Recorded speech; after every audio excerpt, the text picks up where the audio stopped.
Nós estamos começando o programa Gestão em Foco e o tema do nosso encontro de hoje é Gestão Territorial e Desenvolvimento Municipal. Teremos o apoio, o acompanhamento dos professores do curso de Administração Pública da ESAG, o professor Valério Turnes, da área de Planejamento. Obrigado, professor. Eu que agradeço a oportunidade. E a professora Emiliana Debetti, da área de Administração Municipal. Obrigado, professora. Obrigada também pela oportunidade. Esse tema, gestão territorial, que nós vamos aqui conversar um pouco sobre toda a ocupação, o planejamento, a gestão dessa área, ainda passa muito despercebido pelo cidadão? Olha, eu tenho a impressão que é um tema que ele faz parte do dia a dia de todo cidadão. Acho que o grande problema é que a gente não consegue trazê-lo para uma discussão mais ampliada. Todos nós, a hora que discutimos o planejamento municipal, estamos discutindo a questão da mobilidade urbana, a questão da segurança, a questão da habitação, e a gente tende a discutir isso de forma fragmentada, de forma individualizada. A cidade em si discute pouco esse tema. Esse é um problema sério, né, professora? Como a gente segmentou as discussões, o debate, e não continua insistindo em não pensar o coletivo, o todo, o território para bem vivermos, né? Sim, é verdade.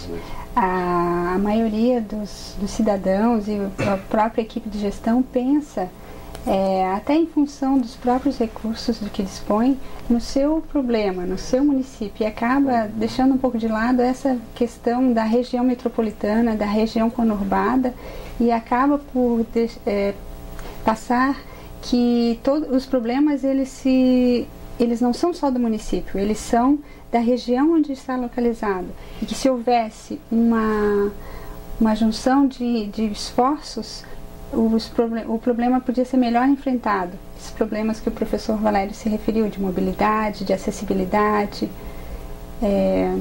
esses problemas, de modo geral. O programa de hoje nós vamos conversar muito então sobre esta questão, a cidade conurbada. Nós vivemos numa região, não podemos mais pensar de maneira isolada, não apenas nos nossos problemas aqui em São José, mas como que a capital, como Palhoça, como Biguaçu estão agindo, por que não estamos agindo em conjunto. Mas, professor, para a gente, antes de entrarmos essa discussão, essa reflexão, e quem sabe conseguimos incentivar um debate maior sobre esse tema, isso se dá devido à herança que nós temos dessa ocupação que não foi planejada, que não foi pensada, desde os primeiros imigrantes que chegaram, nós estamos ocupando as áreas e sem pensarmos como iríamos lidar com o território?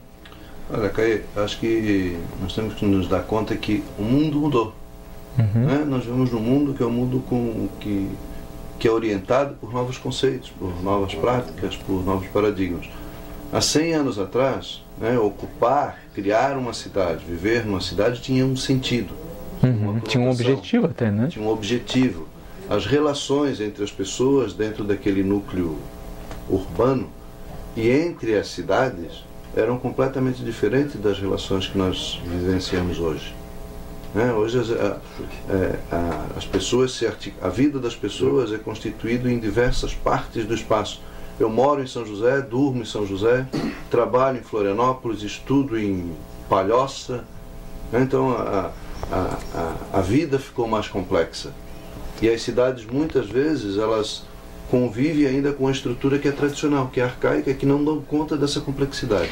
Esse eu acho que é o grande desafio que nós temos hoje para resolver o que nós chamamos de questão urbana, os grandes desafios da vida urbana.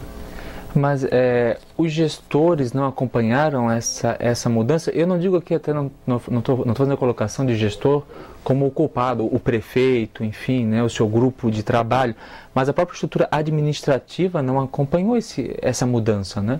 Não acompanhou. O que a gente vê é que houve uma inversão, né, toda a história de como que se deu a urbanização brasileira, como se deu a urbanização do território catarinense. A gente pode ver que há similaridade entre a urbanização brasileira e a catarinense. Então, se a gente for ver da década de 40 para a década de 90, a gente percebe que houve uma inversão do local de moradia das pessoas. As pessoas saíram do ambiente rural, foram para o ambiente urbano, e esse ambiente urbano ele não estava preparado para receber esse contingente de pessoas, né? E na nossa região, Santa Catarina, o que aconteceu? A gente tem algumas peculiaridades. As nossas cidades, em sua maioria, elas são pequenas cidades, né? são municípios pequenos com uma média, a grande maioria, 84%, tem em média até 20 mil habitantes, e houve muita migração para os municípios litorâneos. E esses municípios também, eles não tinham uma estrutura. Né? Se a gente for pensar que na nossa região conurbada ainda tem outras peculiaridades. Por exemplo, são regiões de características açorianas, então as ruas são mais estreitas, né? Tem a questão do relevo, tem a atratividade para essas pessoas virem para essas regiões existe, só que não o poder público e a infraestrutura não acompanhou. Né? E como ele não acompanhou, os problemas se agravam e esse fenômeno continua, né? Esse fenômeno continua. Florianópolis, por exemplo, cada dia 15 pessoas diferentes vêm morar no município. Nossa, e isso muito não alto, né? Muito alto. E isso não é diferente na região conurbada. Sim, até hoje São José tem uma taxa de ocupação altíssima. A densidade demográfica de São José, ela saltou nos últimos 10 anos de 1.550 mais ou menos para quase 1.800 pessoas por quilômetro quadrado. Nos últimos 10 anos a população de São José aumentou em mais de 30 mil pessoas. Ou seja, em 10 anos 39 mil pessoas vieram para São José. Essas 30 mil novas pessoas que nasceram aqui ou vieram de fora, elas demandam habitação, água, energia elétrica, melhores estradas, creche, né? E é um desafio muito grande para essas cidades dar conta dessa demanda. Né? Então, a região da Grande Florianópolis é uma região que ela é impactada de forma muito forte por essa migração, por essa por essa dinâmica de migração muito forte. Por quê? Porque nós somos talvez a região mais atrativa do estado. Né? E essa ocupação tão diversa, tão plural, ela de que maneira se materializa? Começa o território ocupado por uma pluralidade de jeitos, né, de maneiras de lidar com a área, com o território, de comportamento, vamos dizer assim. E como fica essa pluralidade de ação, de maneira de explorar a área, de explorar o território, de se relacionar com o município, com a coisa pública? Como fica essa dicotomia de ocupação e administração, de gestão, de maneira de organizar a cidade, o urbano? Sabe qual é um dos problemas que a gente enfrenta desse tipo de cidade, essa cidade que tem uma dinâmica populacional? Uma pluralidade muito... É a falta de identidade das pessoas com o seu lugar. Certo. Então, a história mostra, né, se a gente olhar um pouco para o mundo, que grandes problemas em grandes cidades foram enfrentados pela participação da população, né, das pessoas, né, dos atores que atuam naquela cidade. Essa participação ela só se dá quando as pessoas se identificam com a sua cidade. Elas se reconhecem ali, elas se sentem pertencentes àquilo. Já não é mais o território, é o meu município, é o meu lugar, né? Eu vivo ali, eu tenho história ali, eu tenho cultura, então eu não vou deixar uma pessoa vir e destruir a minha cidade ou tratar mal a minha cidade porque eu gosto dela, eu pertenço a ela. Numa cidade que muda numa velocidade muito grande, esse sentimento ele é muito frágil. E aí o compromisso das pessoas com o desenvolvimento da sua cidade, com pagar imposto, com cuidar da limpeza, com preservar a segurança, com cuidar do meio ambiente, esse compromisso também é muito frágil. Então esse é um conceito que a gente tem que também resgatar, porque senão a gente transfere para outros, né, a capacidade de consertar a cidade. É o prefeito que tem que resolver, eu não tenho nada com isso.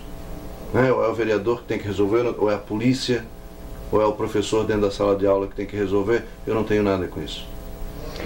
Tudo isso a gente foi perdendo com isso que o professor falava no início, que de um tempo para cá, a mudança desse paradigma de relação com o território, com a cidade, o objetivo era crescermos, precisávamos crescer, ocupar a área. Tudo isso a gente perde com esse processo também, com essa migração que a professora trazia.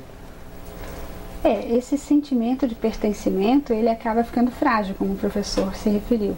E é interessante a gente resgatar isso, por exemplo, na discussão do plano diretor. Como que é o plano diretor? O plano diretor é o instrumento básico de organização de qualquer município, né? Então, municípios que têm mais de 20 mil habitantes, que estão em regiões metropolitanas ou em áreas de influência de equipamentos turísticos, eles devem ter um plano diretor que vai organizar o território. Mas para que haja esse sentimento de pertencimento, deve haver uma abertura para que as pessoas participem. Então, leituras comunitárias é o nome que se dá quando as pessoas participam, se fazem reuniões, associações de moradores se reúnem e discutem os seus bairros, né, a sua bacia hidrográfica, e eles levam aquelas sugestões, discutem entre si e podem levar aquelas sugestões para um núcleo gestor que depois levaria para o órgão de planejamento do município.